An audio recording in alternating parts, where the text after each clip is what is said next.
Fished for about 45 minutes in flooded grass, push poling, seeing what we could find, and all the flooded stuff. Water is exceptionally high. Just got to keep scanning, hoping that we do see the wake of a redfish or a blow up.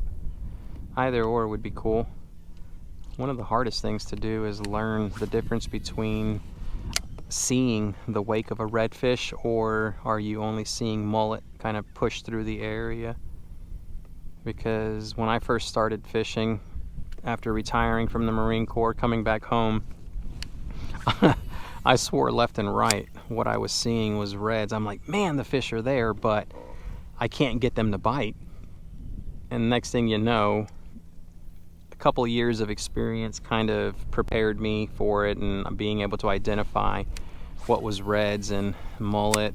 Mullet will have a tendency, if they're thick in an area, they have a tendency to brush up against your fishing line, and when that happens it spooks them, so they do a solid tail thrust and it feels like a bite, so you swear up and down that it's a redfish, but in all actuality it's not. It's nothing more than a mullet pushing through that area, or you're casting into a very thick school of bait. So yeah, time on the water will definitely let you identify what you're seeing when you're out here. Kind of helps you to continue pushing on or staying in an area where it's just nothing but bait fish. Here, let's stand up really quick and see if we can find anything in these little back patches of grass. All of this forms like a waterway that you can scoot in and out of. Let's see if this water break is going to be able to provide something. Successfully drifted over the deepest portion of this little entryway. We got some clean water too. Casting straight into that wind.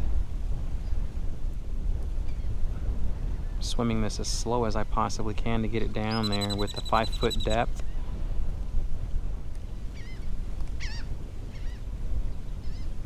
Got him.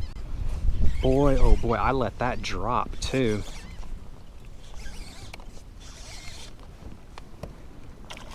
Nice red. Nice red. Oh man. This fella he was just hanging out in the bottom.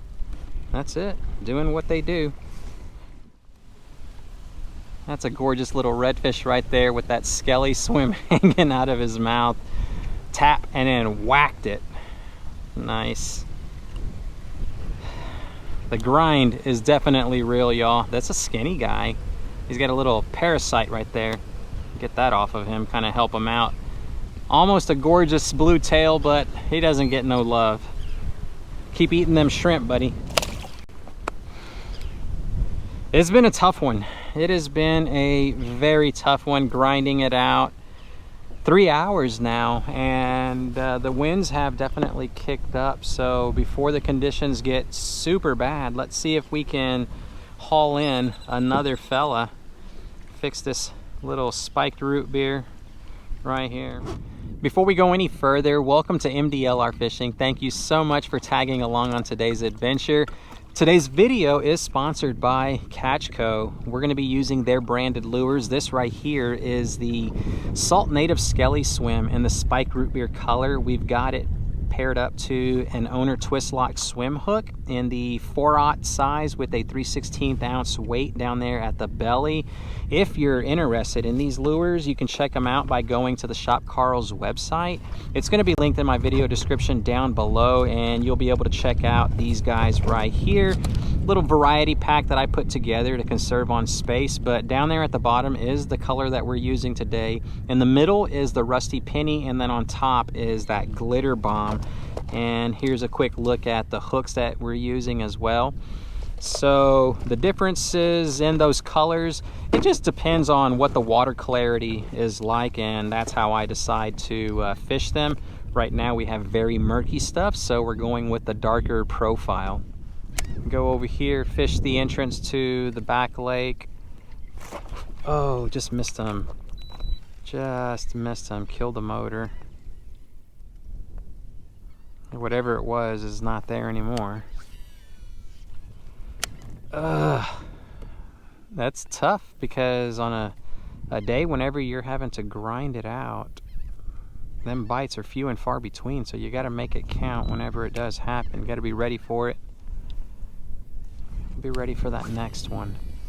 But as I was saying, we're gonna make our way down towards the entrance to the back lake, fish the mouth of it really fast, push through a little bit of the back lake. I'm not actually gonna fish the grass line of it because I'm running out of time, but we'll fish the mouth, and then there's a secondary entrance that we can push out through, and if we get lucky, get something in that ditch that also helps it to get fed with a lot of water. The first ditch provided us with a few bites, but nothing significant. Managed to land a tiny little speckled trout. Wasn't recording. I thought I was, but turns out that I wasn't. Nothing spectacular though, so that's an easy one to stomach. Rolling into the back lake, and I have not seen anything.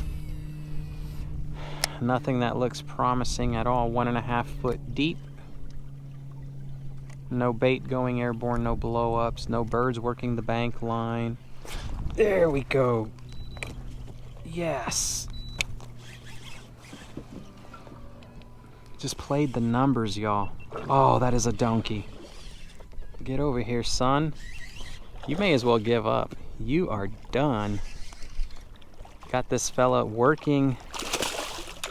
Oh my gosh. Okay, let's get the net. Not take any chances. I want to land a donkey today. Get over here. There we go. That is a proper redfish, and I just knew it was going to be a matter of time before actually landing one of these guys, picking the high probability areas, and we get it done. Gorgeous redfish. Spectacular catch. Look at that, y'all. Just a mouthful of skelly swim. Son, you got caught. Lucky I'm not in a fish taco type of mood, because oh wow, so I drove that hook home. Look at that. But somehow it came out. You can see it penetrated right there at the bottom of the mouth right here. I don't know what that is right there, but the hook just completely fell out. So thank goodness we had that tension. Time to release our little friend. There we go, buddy. Get that water going through them gills. And then as soon as he's ready, he's gonna let us know with one heck of a tail, just like that. Tail thrust. Oh my gosh. Perseverance. It's a great trait to have. Patience, perseverance, and eventually you'll put your lure right in front of one of their faces, and once it all comes together, to the victor go the spoils. So we're going to continue on to the secondary mouth that feeds this back lake, and we'll thoroughly fan cast that area as well. Hopefully we come up with another donkey. The setup that we're using today, y'all, is an old 18 Outfitters area 7-foot rod, ultralight power with a moderate fast action tip, and our fishing reel is a Shimano SLX DC. It's spooled with 10-pound Power Pro braid and a rather stout leader to be able to muscle these guys in. Well, that bait is just having one heck of a field day. Look at that right out there. chances are it's just going to be mullet, but then if it's reds, we'll try to take advantage of it. I don't know if the kayak's going to be able to get in there, at least with the drive down. 1.3 feet deep. We need a good 10 inches in order for the trolling motor to continue operating out here. Alright, that should be good. What kind of drift? Fan cast a spot that I just saw a lot of disturbance on the surface. Gosh almighty, got lucky. Spot lock. Holy cow, thank goodness I like glanced over that way because it was nothing but reds. Oh, that is donkey number 2 in the back lake of all places. I've never truly caught fish in this back lake. I guess all it took was it needing to be flooded. My gosh. That dude. Let's get the net. I'm done playing, buddy. I thought he was going to go in the trolling motor for real.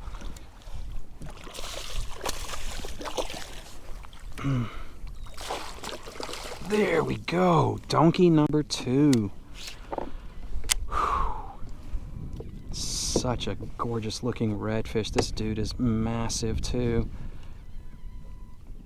This guy is big. Right there. That is a mid-slot redfish, everyone. Look at that. That is a good hook set. All right, buddy, we're gonna take a photo really fast and then get you back inside that water. It's time to get this fella back in the water. Take that hook out. This hook was not gonna let go, man. Goodness gracious. Here we are. Another last look. We'll see you later. I do believe we have come to the very end of this back lake. I'm gonna drop a waypoint just to show myself how far on Google Maps I came back here, or how far I was able to come back here. And we're gonna make haste and hurry up and get out of here, because I think that storm cloud that was supposed to get us 50% chance thunderstorms, I think it's right on the horizon. That's gonna do it for the day, ladies and gentlemen. We made it back to the launch. We put in some miles as well trying to track down these fish that were willing to bite. I want to thank Catch Co for sponsoring today's video. For y'all that are interested in checking out the lures that we were using, definitely click that link down below in my video description. That's going to take you to the Shop Karl's website, to where you can do a little bit of reading. And if you decide to make a purchase, consider becoming a member so that you can take advantage of up to 30% savings on your lures, tackle, gear. They've got quite a bit of things going on over there. And yeah, that is gonna do it. Thank you so much for tagging along on my adventure. Because of y'all, I get to do everything that I do out here, and I'm just very grateful for each and every one of y'all. Until next time, tight lines, y'all.